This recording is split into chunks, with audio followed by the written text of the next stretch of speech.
இங்கே வந்து அல்லாஹ் இருக்காங்கிறது நம்பராக ஒரு கூட்டம் இருக்காங்க, 3 கூட்டம் இருக்குது. புரியுதா? நான் சொல்லப்போனால் 4 கூட்டம். இந்துக்களும் இருக்காங்க, கிறிஸ்தவர்களும் இருக்காங்க, யூதர்களும் இருக்காங்க, முஸ்லீம்களும் இருக்காங்க. அவங்கவுங்களுக்குள்ள குட்டி குட்டி டிவிஷன்ஸும் இருக்குது, சப் டிவிஷனும் இருக்குது. புரியுதா? அதை தனியாக வச்சுக்கோ. முஸ்லீமில் ஏபிசிடின்னு இருக்குது, அதில் வந்து யூதர்களில் ஏபிசிடின்னு இருக்குது. இது தனித்தனி இருக்குது. அல்ல சொல்கிறான், இதில் கருத்து வேறுபாடு உங்களுக்குள்ளே இருக்குல்ல, அது என்னன்னு, அதோடைய உண்மை நிலை என்ன, நீ ஏன் முரண்பட்ட, புரியாமல் முரண்பட்டியா, இல்லை உன் மனசுக்குள்ள ஒரு திமிர் இருந்துச்சா, எதனால் நீ முரண்பட்ட, எதனால் என் தீனை அதாவது இந்த தீனை நிலைநாட்டுறதுங்கிறது ஒற்றுமையாக செய்ய வேண்டிய வேலை. ஆனால் இந்த இடத்துல கருத்து வேறுபாடு வந்துருச்சுன்னா அந்த நம்ம செயல்பட முடியாமல் வீக் ஆயிரும்.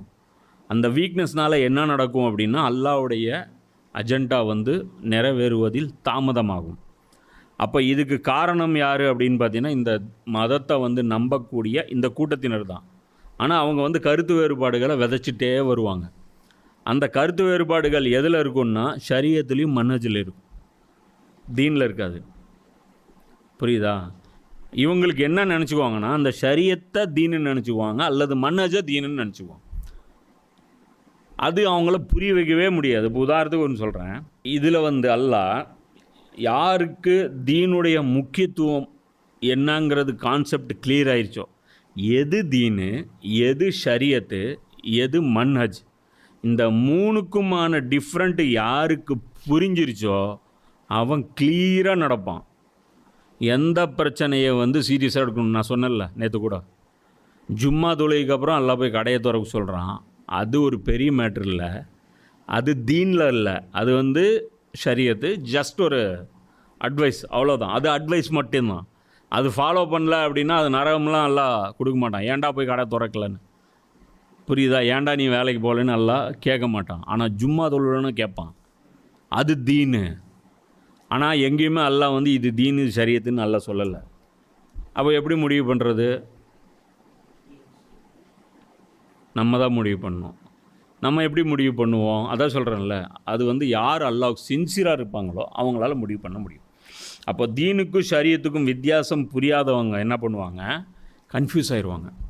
கன்ஃபியூஸ் ஆகிட்டு தீனை ஷரியத்துன்னு நினச்சிக்குவாங்க, ஷரியத்தை தீனுன்னு நினச்சிக்குவாங்க. அதனால் என்ன நடக்கும், மிகப்பெரிய ஃபசாத் நடக்கும். இது வந்து அல்லாஹ் என்ன பண்ணுறான், இது காலத்துக்கேற்ப அந்த முடிவுகள் வந்து அதாவது மன்ஹஜ் வந்து மாறிக்கிட்டே இருக்கும். இந்த ப்ராக்டிஸ் வந்து மனிதர்களுக்கு இருந்துக்கிட்டே இருக்கணும். ஏன்னா ஒரே மாதிரியான மன்ஹஜுக்கு இவன் அடாப்ட் ஆகிடக்கூடாதுங்கிறதுனால அல்லாஹ் என்ன பண்ணுறான், பல்வேறு வணக்க வழிபாடுகள் அல்லாஹ் கற்றுக் கொடுக்குறான். குரானே 7 விதத்தில் அல்லாஹ் கற்றுக் கொடுக்குறான். ஒரு சஹாபி வந்துட்டு குரான் ஓதுறாங்க, உடனே சண்டை வந்துடுது, இது இல்லை குரானு, நீ தப்பாக ஓதுறீங்கிறாங்க. வாங்க நான் ரசூல்லா பின்னாடி நின்று இது கேட்டேங்கிறாங்க. உடனே இன்னும் அந்த சஹாபி சொல்கிறாங்க, இல்லை நானும் ரசூல்லா பின்னாடி தான் இப்படி கேட்டேங்கிறாங்க. அப்போ ரசூல்லாட்டே போகிறாங்க. போன உடனே ரசூல்லா சொல்கிறாங்க, நீ ஓதுங்கிறேன். ஓதனொன்னே கரெக்டாக தான் ஓதுனேன், நீ ஓதுங்கிறேன், கரெக்டாக ஓதுனேன். 2 பேரும் மாற்றி ஓதுறாங்க. ஸ்லாங் வேறு. புரியுதா? 2 பேரும் வேறு வேறு இதில் மாற்றுறாங்க. ஒருத்தர் திருநெல்வேலி பாஷையில் பேசுகிறாரு, ஒருத்தர் கோயம்புத்தூர் பாஷையில் பேசுகிறாரு. மீனிங் ஒன்று தான். அப்போ ரசூலா வந்து கோவப்படுறாங்க, இதுக்காக தான் நான் குரானை கொண்டு வந்தேனா? இப்படி தான் குரானில் டிஃப்ரெண்ட் பண்ணி சொன்னீங்க, மீனிங்கில் ஏதாவது பிரச்சனை இருக்கா? சவுண்டில் தானே பிரச்சனை, உங்களுக்கு என்னத்துக்கு இது மாதிரி நான் அடிச்சுக்க சொன்னேன்னா அப்படின்னு ரசூலா பண்ணேன். ரசூலா என்ன பண்ணுறாங்க, மெச்சூரிட்டி பண்ணுறாங்க. அதனால் அல்லாவும் என்ன பண்ணுறான், அப்பப்போ டெஸ்ட் வச்சுட்டே